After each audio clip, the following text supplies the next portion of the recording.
Hello, I'm Dr. Claire Ramos. I'm a professor in the biology and wildlife programs here at CSU Pueblo. And in my lab, we study bird behavior and bird conservation.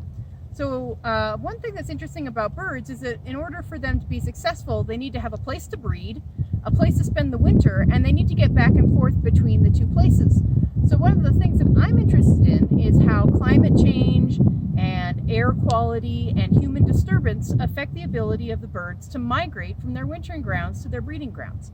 If you were a discovery scholar in my lab, you would help me with this migration bird work. So we would go out in the morning, very early in the morning, so you have to like early mornings, and catch birds, and then we'd take a variety of measurements, and so you get a lot of really cool hands-on experience with wild animals.